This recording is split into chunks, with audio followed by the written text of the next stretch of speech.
In this video, we will discuss labeling parcels. If you'd like to follow along with this video, please open the file labelingparcels.twg, located in the training folder as discussed in the Working with this dataset video. Civil 3D provides easy methods to labeling parcels. If we navigate to the Settings tab first, let's navigate to the Parcel category and let's examine what makes up a label style. If we expand the Label Styles category, you have area labels, then you have line labels and curve labels. If we expand the line labels, you'll notice we have some pre-existing label styles here. If you expand the span, bearing, and distance with crow's feet label style, you'll notice that it has two child label styles.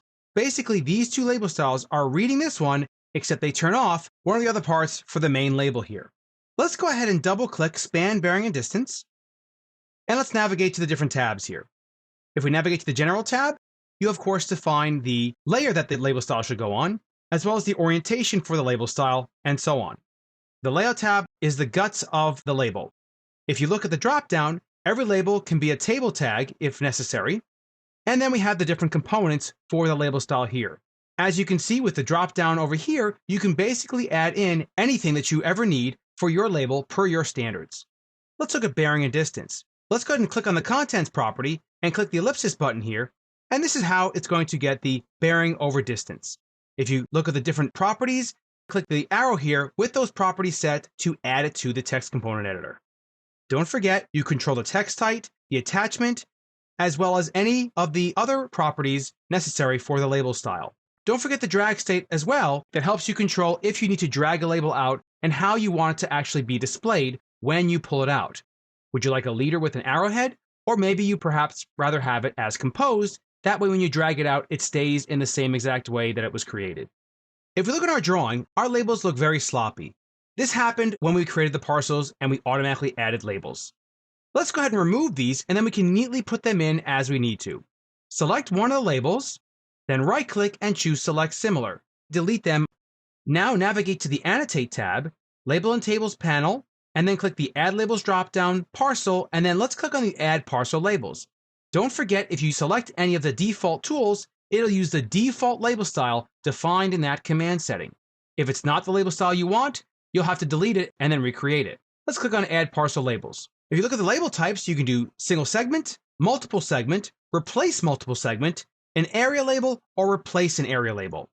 So let's first do a single segment, and let's see what it does. We'll change our label style to bearing over distance with crow's feet, and let's go ahead and click on Add here. At the command line window, you're prompted to select a point on the entity. So let's go ahead and just pick over here, and you'll notice that there is our label style with the crow's feet and everything. Now let's say though, you wanted to label all the segments of a parcel. So let's click on the multiple segment, click Add here. Now what you're being prompted for is the area label. So you would simply select these and then choose the direction that you want them to go in. So we'll pick the default clockwise, and as you can see, it's fairly straightforward to creating the labels for your parcels and all their segments. If you need to replace an area label, let's go ahead and click on Replace Area, and let's go ahead and click on the name, square foot, and acres, click Add, select that one, press Enter, and now that label is replaced. Now as far as editing labels once they are placed, Civil 3D provides many ways that you can do this. If you need to, let's say, pull out a label because it's in a congested area, simply select it, and then select one of the grips, and now, as you can see, it simply points to that.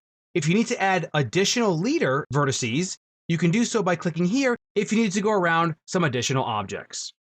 If, let's say, your label is not displaying the correct bearing, select your label, and then simply click on Reverse Label, and you'll notice it now says Northwest instead of Southeast. Select it again to reverse it, and if you want to, let's say, do bearing over distance here, you could click on Flip Label, and it will just simply flip the label.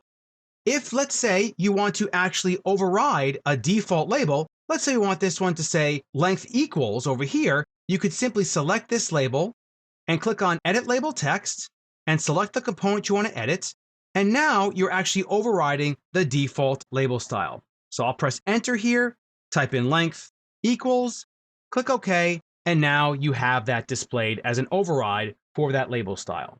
Should you want to revert back to the label styles created, simply click on Clear Label Text and it reverts back to the original label style.